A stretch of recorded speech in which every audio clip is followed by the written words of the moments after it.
All right. So thanks for joining us today for the Tech Talk. The topic today is how to get from speeds and feeds to business intelligence, which is an interesting topic. As we've been working through kind of in the series, we were doing a lot of data collection. How do we get new or different data, more advanced data? And then I think Pete said, how do you tell a story with data? And we started looking at some of the dashboard options and things like that. And as we were going through the results from the last Tech Talk when we did the surveys and some of the feedback we got, we really landed on this idea of how to take kind of the data to the next level. So joining me today is Pete Bartz, solution architect for Entuity. If you've been before, you've met him. But then I also have a special guest that joined us today. So I brought in a business user, in this case, Michael Cantor. He's the head of IT, our CIO here at Park Place Technologies. I wanted to bring him in so that we could add a different perspective from IT leadership of, how do we make better asks, right? How do we make this data contextualized so that it matters to the business? What's he looking for?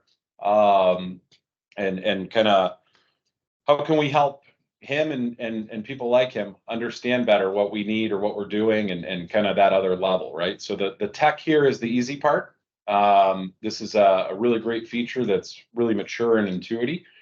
We will do a tech demo as per normal, but we also want to do a little bit of discussion about how to get there. So,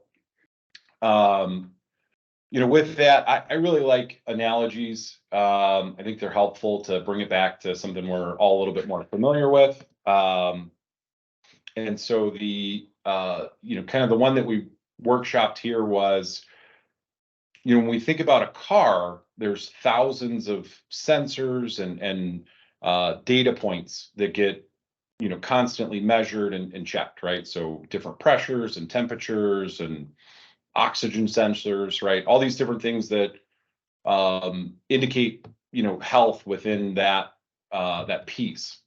Now, a lot of that data is not useful to anybody but a mechanic or somebody trying to fix something, right? It's not bad data; it's just not meaningful. I wouldn't know what to do with it if it came, and so cars have evolved. Sort of this instrument panel, right? So we all know that like check engine is bad, right? And some of those things, right? And that's a summary of a bunch of different data points. And then more modern cars will have additional data in the system, right? Hey, this is a check engine, stop driving immediately, or check engine, you should get service soon, right? Maybe it's an oil change. And so really, how do we get from that, there's a bad sensor reading here for pressure or temperature to this is the impact or kind of what's happening from that. And so really it becomes what do you use Entuity data for?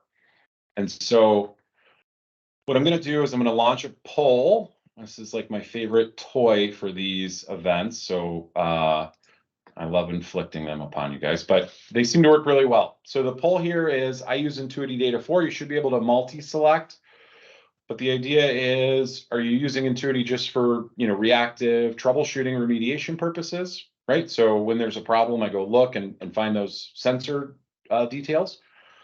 Proactive technical monitoring, right? So dashboards that give you as a operator kind of a happy feeling that things are running well. Basic status reporting, meaning like, hey, you check the Entuity dashboards and reports and you report out, hey, everything's good, we're doing great.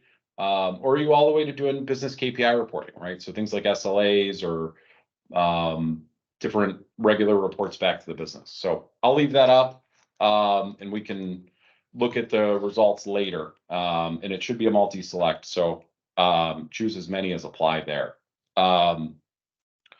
So Michael, while they're working on that, there's this idea of kind of speeds and feeds, and I know back when I worked for a living as an engineer, there was always this pain, right? That, nobody understands what I'm doing. They don't understand the impact.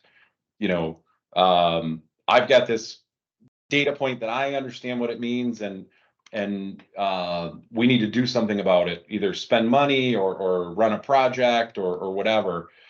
From your chair, I'm sure you get a lot of those emails of sort of the out of breath engineer saying, this is so important, right? What's some things that we can kind of do better there, right? From when we're talking back to the business and things like that. What helps you guys? Sure. And a lot of it's just to help yourself too, right? Not just the business. So I think everybody's probably used the tools. We at one time used the tools that just kind of alerted and sent you a quick email of, hey, this channel is down, this port is down, this server is overutilized. And that always, an engineer would forward that to me and say, hey, we got problems.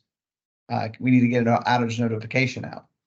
And I'd go, what does that mean? And it would take several round trips, probably frustrating our engineers as well, as I dug further and further into what does that mean? Where is it? What location? What's affected by that? You do a few round trips of that. In the meantime, the users are all wondering what's going on. You're trying to craft an outage notification until you can finally get to the point where you go, okay, now I understand the impact to our business users and can put out an outage notification that makes sense. Putting out an outage notification that says, port 7 in the data center is down usually makes them really angry. So us going through and getting the right detail is important. So we're interested in tools that roll that up, and say what's impacted when a particular piece of equipment, particular port go down. And usually it affects multiple things. So that is what's important is that one-to-many relationship and the ability to keep, establishing all those relationships.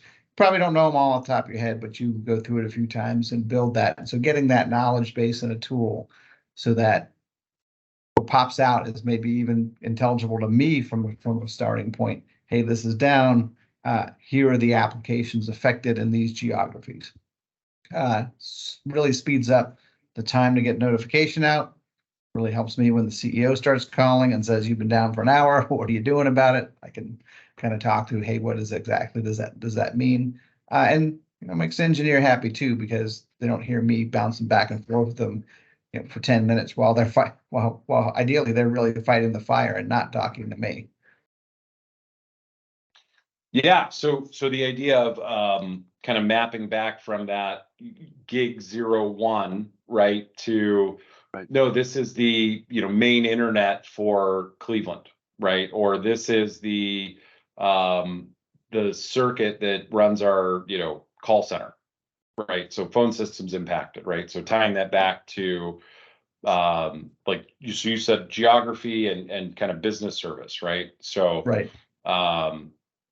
That's a big deal. And then also in those cases, we've spent a lot of time, money, and effort to build redundancy, right? So there's instances where that port being down, while not ideal, isn't terrible, right? And so understanding kind of that difference, right? That's another big deal.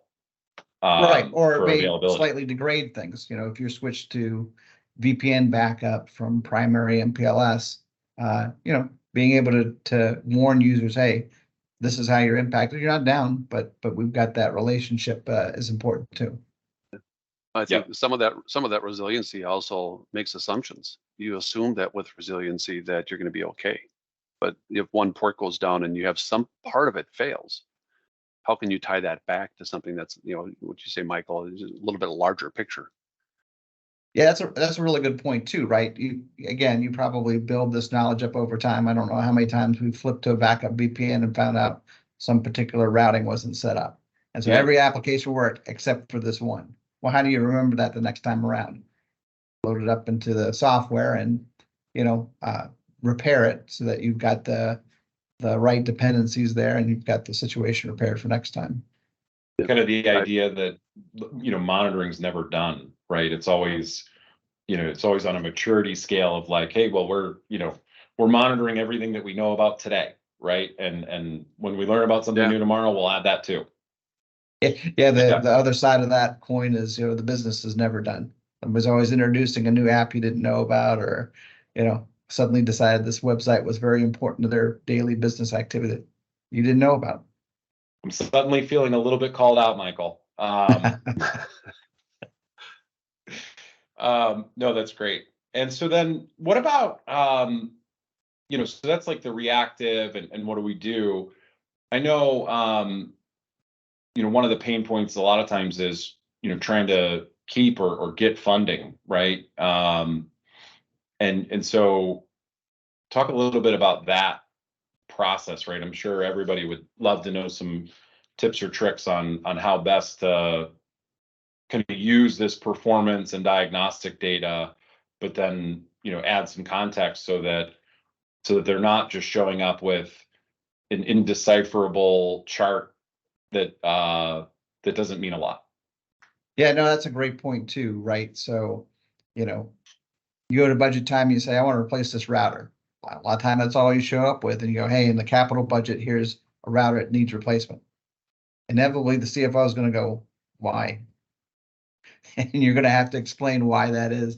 And so having a tool that generates that performance data over time, relates it to something the CFO can understand, usually smooths that process. So if I can say, hey, that router is our primary access in Azure, where your Dynamics 365 for finance modules are hosted. And if I don't have that, you're down. And here over the past year is where that service was down because of these hardware events.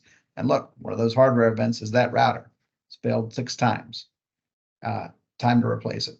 That does make that story a lot easier and rolls it right up because, again, you can go in that round trip and go in the budget meeting. See if they'll ask you what it is. I don't know. Team put it in there. Let me go find out. Come back. It controls access to applications, which ones. Another round trip, to eventually get the answer. And another good way to really kind of smooth that process and prove that you need the funding you're asking for. No, that you definitely have to be able to put it into that, sales is impacted, right? Business reporting is impacted, right? Or kind of stuff, right? So it's not meaningful to them that, the CPU's pegged on this, right? Oh, okay, well, it goes to 100%, right? Why we paid for that? Why wouldn't we use that? So that's a good one.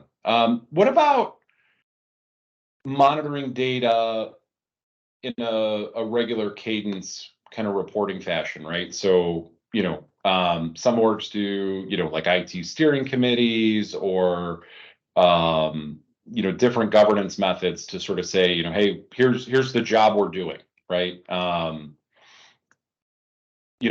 What's some thoughts there from a kind of business intelligence standpoint, or things to be thoughtful about? Yeah, well, we personally take it from 2 angles. And so every morning I have a daily stand-up and we look at these performance metrics. We pull up the tool and we go, hey, how did everything go last night or the last week or whatever period we're looking at? So that we're more proactive in going, hey, that's a strange blip right there. It didn't cause anything, but we see, some response time on some apps degraded. And here's the relationship with those apps to other components of hardware. So we can start to see those relationships.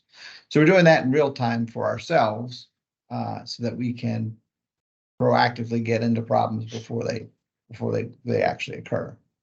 I was going to say that sounds a lot like the pull option for proactive technical monitoring, right? So check the dashboards, kind of see what's going on, and is the heat map red, and should I be caring about something, right? Yeah. And like I say, we roll it up, right? So the engineers are certainly looking at their dashboard on a real-time basis in reaction to things that come up, but we're taking that data, rolling it up, and looking at it each day to go, hey, when I look at it in aggregate and compare to each other, is something going on? So that's kind of step 1 for us. And then just in our own internal operations, and just like you say, most companies run an IT steering committee, and the question that always comes up inevitably is, what's my uptime? Was I 5 nines last month? And again, that's a kind of everyday report just to do it by, network segment by application or whatever, if you can draw that picture of, hey, we were 5 nines and you can see the relationship between this component and this component, and you see what it did to everything else. That helps explain, what the root cause was and what you're doing to address the root cause. Because again, that's the inevitable question. Okay, you weren't 5 nines. What was it and what are you doing about it? And if you go through a long explanation of this bone's connected to that bone's connected to that bone, and eventually you get to where the problem was, you'll lose the audience in a steering committee. They want to see that relationship.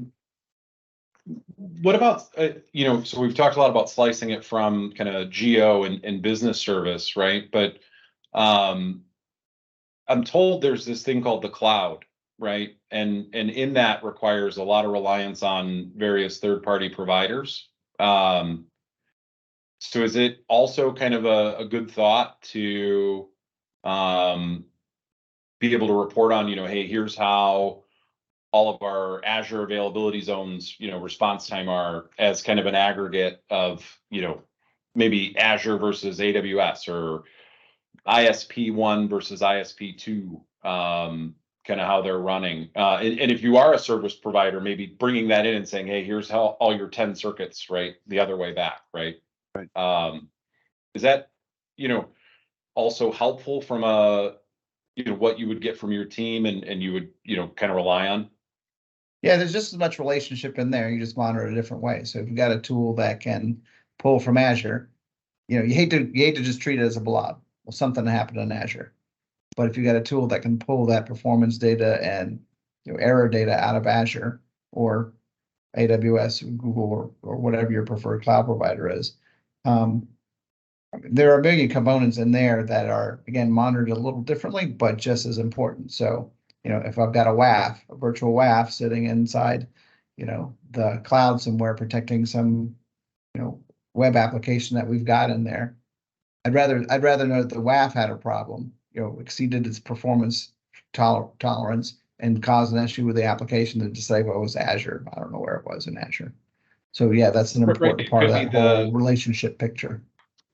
Yeah, it could be the compute, it could be the transport network, it could be a firewall at the remote location, right? But kind of understanding where that impact is how you kind of contextualize that to make good choices. That makes a ton of sense. It also helps, kind of push the idea of, what you have to invest in Azure. I think a lot of your end users probably go, it's Azure, you don't have to do anything. That's the whole dream of cloud. It's really not true, right? I think everybody knows, who from an IT perspective, there are network segments in there. You have to put it together. You've got your connectivity, to the solution. It can help you in the cost equation too. What's driving that cost up so high? And looking at that relationship. Okay, you've got this app that's actually extracting data out the internet that you didn't know was doing that. If you can see that relationship and pass it all the way through, you go, okay, that's why my cost went up. Let's make it stop. Well, it's a real fast path from fractional pennies and abstract ideas, right? So it's important to kind of carve that stuff up more so even, right? Because it is so abstract and easy to lose track of, right? What's happening where or whatever else. Totally. Right.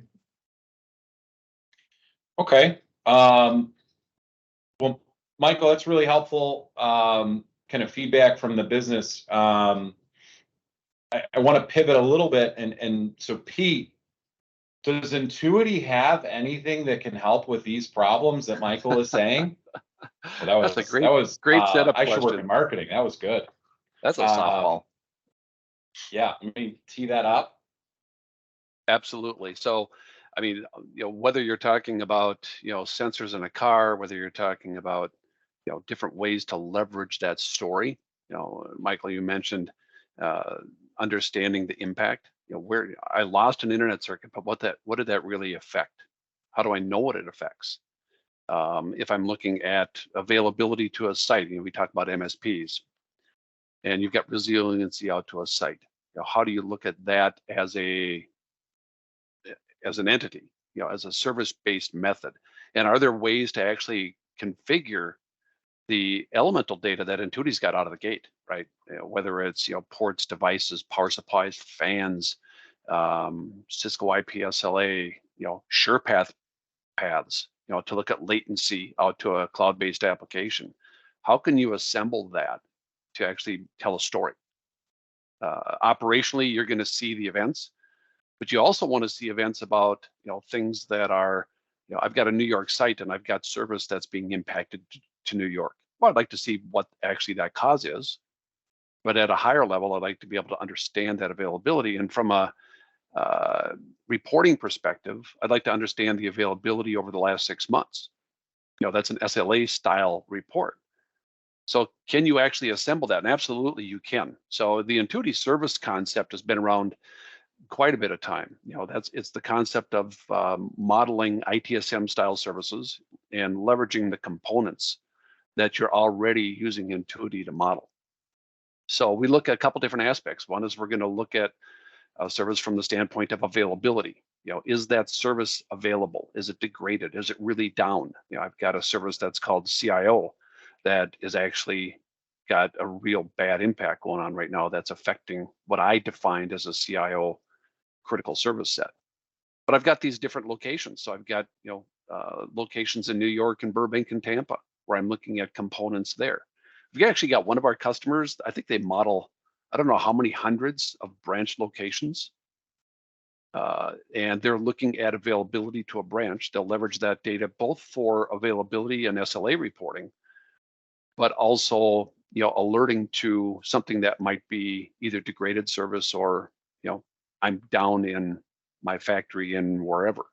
So Entuity services are really set up to be able to assemble that. If we take a look at one of them, let's look at New York as an example. So a service definition is really made up of things. It can include things that are subservices, but it can include things like ports. I can actually take, I'll use this one as an example. I can actually take a device if I wanted to add a device into that definition and just drag it in. So if I'm looking at ports, so that's not going to work. But the idea is I can very easily model and add in components for these individual services by adding components, by dragging components in and looking at ports, devices, paths, and different aspects. So Pete, Yep. so when you say components, and I know like I'm from product, so I'm supposed to, maintain the company dictionary here, right? But just to like real simple, right? We mean anything, right? Basically anything within Entuity can be put into one of these services, right? Yeah, effectively things that carry a state. So even here's an example of it's probably doesn't have a lot of use in the real world, but maybe it does. But I'm looking at power supplies across multiple devices. These devices might live on multiple Entuity servers because I can build services that cross the gap of multiple service or multiple device or multiple Entuity servers that are monitoring devices. But yeah, effectively things that carry states would be those types of components. So it doesn't matter which Entuity server it comes from. It doesn't matter what monitoring method, right? So whether it's, traditional SNMP polling, the, REST stuff that we've looked at on webhooks, right? Like, and any source as far as that's concerned, SurePath, right? It just needs state, and then we can start putting these services in to have those, right? Yeah. So this is an example of a service that's looking at a portion of a VM cluster. So I've got some downstream VMs that I'm looking at state on, and I've got a critical, Windows service that I'm modeling that exists on the server as well, and I build that into a model. So yeah, I mean that's absolutely some of the things that you can do. Now the Cool. sort of the go ahead. I just wanted to center on components, right? I know sometimes we get. I wanted to make sure the technical definition didn't seem too limiting, right? It's anything. Yeah. I mean it's anything that's got a state on it. There's probably some components that don't carry state, but yep, because we're going to look at availability. Now I can set up a service that doesn't care about state. I don't care about the availability because maybe I want to look at my overall corporate internet across all my sites and understand, aggregate traffic inbound and outbound and use this for my planning. Maybe I'm trying to plan ISP usage over the course of a year and I want to understand what that traffic is in and out of different sites. And these may have resilient circuits. So it's availability as well as, levels of traffic performance, especially in this type of a case. And then I'm going to take that information and do predictive analysis against it. Just look at the ports, look at the traffic across the different service sets, and understand what that pattern set is. And I can run reports on this as well, predictive analysis. So this helps you in the case where, and I've got a lot of customers, I've seen it down in Brazil, where it takes a long time to upgrade circuits. So getting ahead of the game to say in 12 months, I'm going to be beyond the capacity. And I can do that at the port level. But you've elevated this to say at a site level where I've got resiliency, here's what it is, and here's where it's going to be. So going back to the state stuff, you talked about like available, degraded. What sort of criteria can we put into that to drive that decision of available and degraded, right? So obviously different components and their state can be evaluated, right? But in the earlier, Michael and I were talking about like the maybe 2 internet links support a location or a VPN backup versus primary MPLS. I wouldn't want to call that down, but it would be degraded. What do we have there? Yeah, so there's different variants to that. Let's take a look at an example. So this is an area where I've got a number of servers, and I've got 3 servers sitting in a pool, and I can actually set this up to say if any one of the servers go down, I've got a service outage. So maybe my cluster can't handle anything less than 3. I've also got a case where I could say they all have to be down before I have an impact, or I can leverage things that would be an at least. So in my case, I'm degraded here. I've got 3. If I go down to 2, I'm degraded. If I go below 2, I'm down. So there is a level of showing degraded service availability as well as just the raw up and down facilities. Sure. Perfect. Thank you for that. Sure. So when you look at availability, then you're going to track availability over time. And I'm going to take a look at a dashboard that I built that's looking at all my services, in New York or kind of across the board. So if I look at the service definition here, you can see a list of all the services that I've got in the environment. Again, these can exist on multiple Entuity servers. And then you're going to look at alerting. So there's availability and watching from a tactical dashboard perspective, that availability, but you're going to want to also then alert on this. So these as service definitions are just like any other Entuity incident that can be tied into an ITSM product, ticketing product. So send it over to ServiceNow. Do whatever notifications based on these alerts that you want to. In this case, I've got a traffic issue. I've got high traffic in and out of a site. I've got some availability issues here. So real time, you've got the alerting capability. And then from a reporting perspective, and Michael, you mentioned this, where you want to walk into a meeting and you want to have, if you've got a router that's been failing, or you've got a router that's been failing and it's been impacting a certain set of services, you want to be able to report on that from an SLA perspective or an availability report. So this is just an example out of the box of service availability that will look at the various components of services that I've got and identify when I had impacts. Again, I just ran this over the course of over a month. I can do this over a week. I can do this whatever period of time. So again, getting information out of the system, doing real-time alerts across that. Again, that's all part of what this facility is going to be able to deliver. And generally, we're using data that's already there, right, Pete? Like This doesn't require anything new, right? This is just leveraging what we have. Exactly. It's all leveraging. Things. Entuity's got an extensive set of metrics and things that operationally, we're going to collect, and it's the ability to take that data and tell a different story. You know me, I'm all about stories. So, I like this example. I'll show you one other variant of it too, but this is actually sort of a heat map style dashboard. I've created a service. We actually called it the CIO service because it's taking groupings of things that are important to me and putting them together. DNS availability, my internet bandwidth, load balancers that are critical to the system, the overall network all the way down to the data center where I've got an issue in Tampa. And this is actually showing me the service state for each one of these. So, I've just set this up as a dashboard. Michael, you can log into the system, go to this dashboard, you can see exactly where everything is, and you can identify what the availability over time has been as well. You can take that a step further because you may need to be able to report that out of the system, and you can leverage the same type of reporting that gives you the current state and a level of kind of predictive SLAs for that. So if I look at the data center core and I look at the internet service that's part of that, not the access service, but the internet and the device services that are part of that, I'm actually looking at an availability goal where I'm really in rough shape. Even if I was perfect, I could get to almost 50% over the month. So you can leverage this type of reporting for things like remote sites and the availability that might be. If I've got an MSP that is supporting a site, I can actually put this against the SLA that they should be delivering on. High-level reports as well. The other, another good kind of dashboard example that I guess I'll show is this one. It's a little bit more operational, versus the CIO dashboard, but this one's actually leveraging. And Michael, you mentioned this. Where is the impact? I've got locations all over the globe.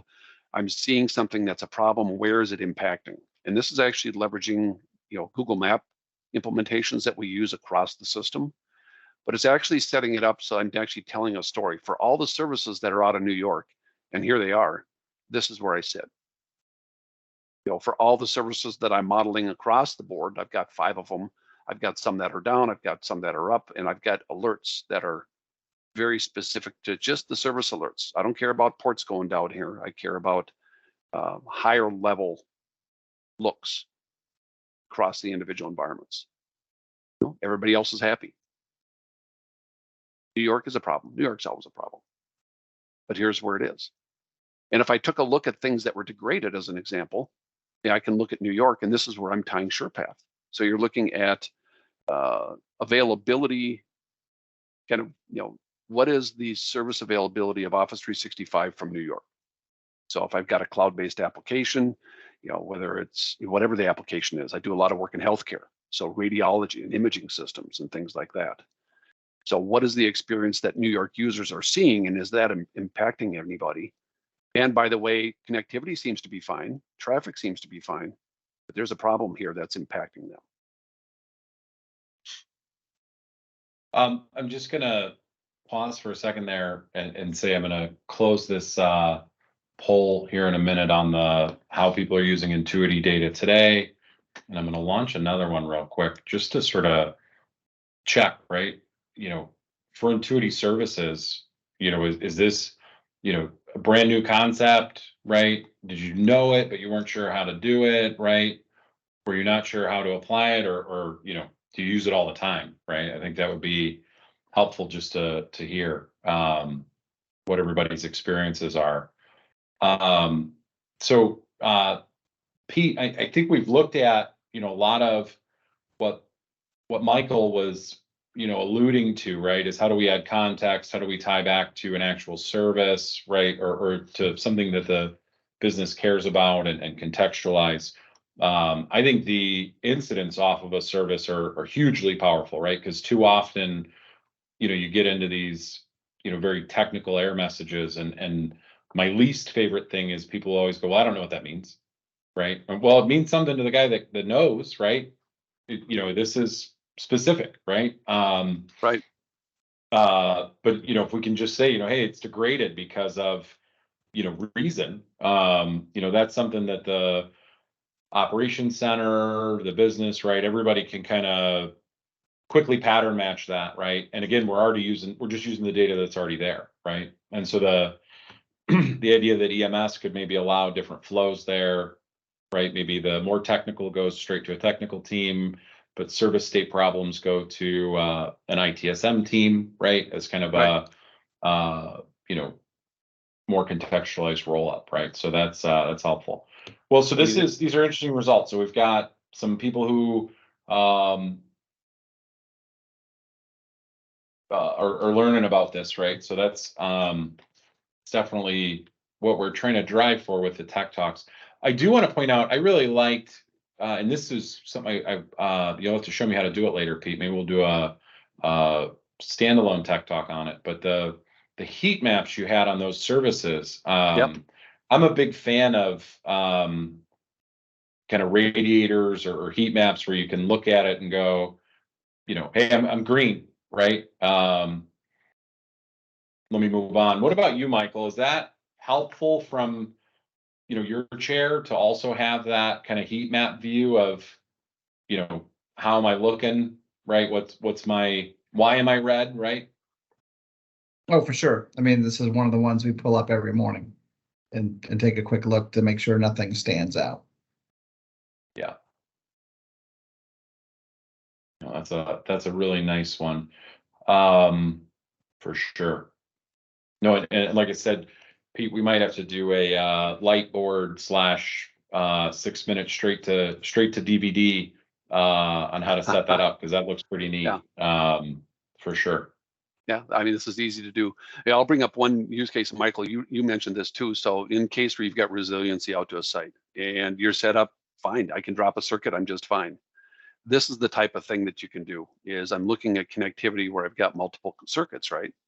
And if one goes down, maybe I do a service-based alert, or maybe I'm set up to be okay. But if one goes down and then my application access to Outlook starts getting high latency, maybe the path that the traffic is taking now over that backup circuit is going halfway around the world. So maybe there's a routing configuration issue that's actually impacting access. All the lights are on, but the users are suffering. And this is the type of thing where you can spot this, without having to look at a bunch of different components. You spot it at a glance from one place. Who doesn't love a ticket that just says the network is slow? Me, I ran networks. So it's always my fault. Anytime we can not have to start with, the internet's slow, it must be the firewall, right? It's a better day at work, right? So, yep. That's a good point with layering the SurePath in.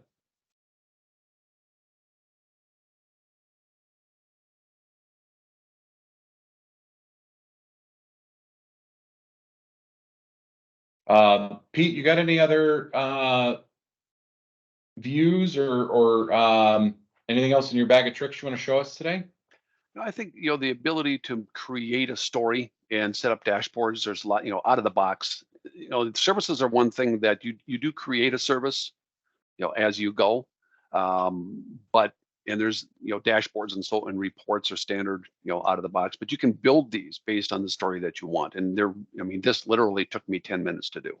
I did it about an hour and a half ago just to be able to show a little bit different look. But it's easy to do. I think that's important. The other, from a bag of tricks perspective, I suppose, would be, doing predictive analysis, where I'm actually leveraging traffic patterns and being able to do trend analysis over that. That's helpful. The other piece would be, and I had it up, I was actually leveraging Windows services.